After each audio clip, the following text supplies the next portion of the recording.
Olá, boa tarde, iniciando aqui pela Rádio Módulo FM, mais uma edição do Módulo Saúde, nesta quinta-feira.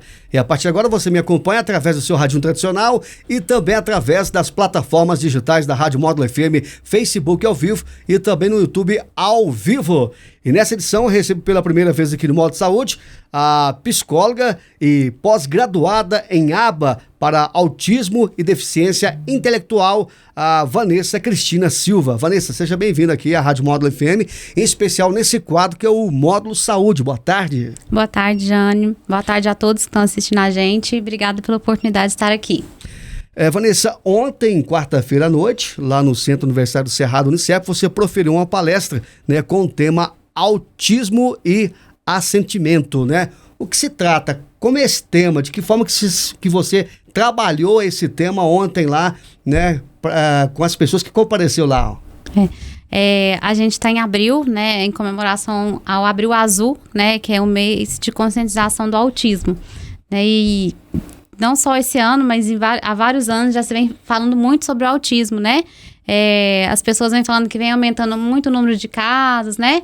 Mas, na verdade, acho que vem aumentando muito o número de informação, né? E cada vez mais as pessoas estão tendo acesso ao diagnóstico mais precoce. Então, as crianças estão sendo diagnosticadas mais rápido, né? Então, a criança vai para a creche mais cedo, então a professora que já tem mais informação, já percebe sinais, já encaminha a família para o médico, então já tem, os diagnósticos já estão sendo feitos mais cedo.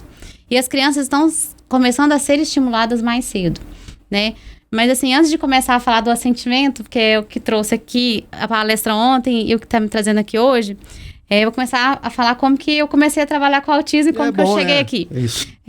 A porta de entrada para mim trabalhar com autismo foi na APAE, né, com a Nelma, a Cláudia, que me deu uma oportunidade lá. Sou muito grata pelo trabalho que eu fiz lá. E eu lembro direitinho na entrevista que a Nelma fez comigo, ela perguntou assim pra mim: você tem experiência com trabalho com autismo? Aí na época eu não tinha, porque eu trabalhei muito tempo no socioeducativo, com adolescente infrator. E eu falei pra ela assim: não, mas eu vou aprender, porque eu queria muito trabalhar lá, né? E aí foi dito e feito, né? Eu comecei a trabalhar lá e apaixonei pela área. Lá na época eu atendia alunos exclusivamente autistas, né? Então, assim, eu comecei a me especializar na área, né? Porque eu gostava muito do trabalho que eu fiz lá. E aí eu comecei a fazer a pós em ABA, né? Que é a análise do comportamento aplicada. E aí acabou que surgiu outra oportunidade, eu fui trabalhar na Unimed, especificamente com ABA, né? Que é a pós que eu fiz. E lá eu conheci a minha supervisora, que eu tenho uma supervisão externa, né? Porque todos os analistas do comportamento têm que ter uma supervisão externa. E eu conheci a minha supervisora externa, que chama Aline, ela é de Araxá. E ela trouxe essa palavra para mim, assentimento, né? Que você tem que trabalhar com assentimento com a criança. E era tudo novo para mim também, né? Então eu tava começando uma etapa muito nova, assim, assentimento, o que é, né? Eu conhecia o consentimento. Consentimento, você vai em algum lugar, você assina um termo lá. Um termo. Vai fazer a cirurgia, você assina um termo. E assentimento, né? Assentimento é a concordância de quem não é legalmente capaz de dar o consentimento. Então, a criança autista, ela não é legalmente capaz de dar o consentimento, mas ela dá sinais pra gente que ela tá concordando com o que a gente tá fazendo com ela, né? Então, assim, ela falava muito disso comigo. Então, eu comecei a ler muitos artigos, comecei a fazer vários cursos. Então, todos os cursos nessas áreas de ABA contemporânea, a primeira coisa que eles pregam é assentimento. Você tem que respeitar a criança, né? Você tem que respeitar o que ela está querendo, o que ela não está querendo, né? Se ela está retirando o assentimento, o que você vai fazer? Você vai obrigar ela a fazer uma atividade? Por que com uma criança neurotípica você não faz? Você prende uma criança neurotípica na mesa, pega na mão e faz ela fazer uma atividade? A gente não faz isso, né? Então, a gente tem que respeitar a criança. Não é porque ela tem uma dificuldade, que ela tem um transtorno, que a gente tem que obrigar ela a fazer o que ela não quer, né? E uma das coisas que eu venho lendo muito em Instagram, em artigo, é a questão do número de crianças, tanto meninos quanto meninas, que são abusadas sexualmente, autistas, né? Casos notificados e casos subnotificados também. Porque as crianças autistas estão acostumadas a fazer coisas forçadas. É uma cultura, né? Tem que fazer, vão fazer. Então, a criança autista tem que aprender. Se eu não quero fazer, eu não sou obrigada a fazer. Se eu não quero fazer, ninguém tem que pegar em mim à força e me obrigar a fazer. Então, quem que é responsável por ensinar isso a elas é a gente. nós e a família é a porta de entrada pra gente ensinar isso a ela. Então, assim, e eu fiquei apaixonada com isso, sabe? Então, assim, lá na clínica, com as meninas, com as ATs, né, com as acompanhantes terapêuticas, com os outros terapeutas, eu prego muito isso com elas. Respeita a criança, né? Segue a criança, tem assentimento com ela. Agora, você citou aí, Vanessa, né, que é detectado precocemente já, né? Muito. Quais são os sinais, né, para a gente passar para o ouvinte da Módulo FM que se percebe-se, né, que essa criança é autista? Os principais sinais é déficit na comunicação e interação social, né? Hoje, assim, são os principais, né? E questão de movimentos repetitivos e restritos. Né? Mas os primeiros sintomas, assim, quando eu chego para uma anamnese lá na clínica, né? É atraso na fala, né? A criança já demora a falar, tem uma dificuldade de interação, dificuldade de contato visual, brinca sozinho, não dá função pro brinquedo. Então, e aí os pais hoje em dia já estão mais informados também, né? Porque hoje tem muita informação no Instagram, muitas redes sociais, né? Então, bastante. Os pais já têm ficado mais atentos e procurado. Mas os principais, a dificuldade na comunicação e interação social. Mas aí ela tem que sair da escola, ela é encaminhada para um local que possa, de fato, atender ela, as demandas, essas deficiências. Não fala deficiência, né? Fala... Transtorno. Desse transtorno que ela tem.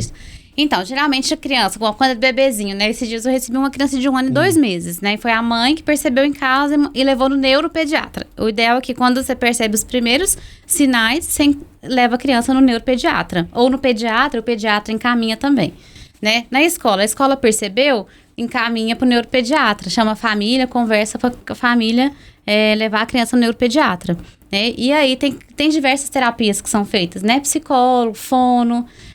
tem a terapia ABA, tem a PAI, que também recebe, né, um número grande de crianças autistas. Então, assim, são diversos níveis de atendimento que a gente tem aqui no município hoje, né? E esse neuro é que dá junto com a equipe que atende. Isso. Ele que dá o diagnóstico. Uhum. Que o neuropediatra, isso, e de acordo com o relatório da equipe. Geralmente acontece do neuropediatra pedir atendimento, alguns meses de atendimento para ver como que a criança vai evoluir. Aí a equipe de atendimento, psicólogo, fono, né, TO, faz um relatório e ele fecha o diagnóstico. Ou, dependendo, no primeiro atendimento já acontece, de alguns casos, o neuropediatra já fechar o diagnóstico. Os pais conseguem detectar isso cedo? Hoje, com essa sim. Gama de informação que a gente citou aqui? Hoje sim, eu fico muito satisfeita, assim, porque antigamente não tinha, né? Era crianças com 5, 6 anos que ia começar a fechar um diagnóstico, né? Hoje, igual eu te falei, eu já recebi uma criança de 1 ano e 2 meses. Então, quanto mais rápido é diagnosticado, mais rápido essa criança começa a ser estimulada e mais tempo a gente tem para que ela ganhe de habilidades, né? Difícil essa pergunta, porque os pais também têm aquela tipo de proteção. Ah, mas será que o meu filho tem isso? Ah, isso não deve estar acontecendo com o meu filho, não. Tem aquela super proteção que o filho não tem nada. Isso não pode atrasar um pouco esse diagnóstico? Tem, acontece muito. A gente recebe, às vezes, algumas famílias que a criança tem o diagnóstico e ainda a família tem um pouco de resistência. E, na verdade, é um luto, né? A família tem que elaborar um luto ali, porque é difícil, é um diagnóstico muito difícil, é uma mudança de rotina muito grande, né? Que muda toda a vida da família, questão de terapias, de adaptação de atividades. Então, assim, é um momento muito difícil para a família. Então, assim, não só a criança tem que ser acolhida, a família tem que ser acolhida pela equipe também que vai atender a criança. Requer cuidados especiais, né? Muito, muito. Acaba que a gente tem um vínculo com toda a família, não só com a criança. E a família também aprende também a como viver, né, com essa criança, né, que foi detectado com o transtorno. Muito. Lá na clínica, né, a gente trabalha muito com orientação de pais, né, até os pais participam bastante das supervisões, né, a maioria dos atendimentos são realizados em casa com as ATs, que são as acompanhantes terapêuticas. As famílias acompanham os atendimentos, participam das supervisões para que eles vejam, para que seja alinhado. O que está sendo trabalhado nos atendimentos seja trabalhado também em casa, seja reproduzido em casa. Que a criança consiga generalizar as habilidades, né? Fazer com a AT, fazer com a família, fazer na escola. Vanessa, e esse mês, né, que você citou de abril, serve para isso, para divulgar, para debater, para falar sobre o assunto, para divulgar cada vez mais, para que chegue a várias pessoas essa informação? Para a gente conscientizar, né, da importância sobre esse assunto, da importância do respeito, né?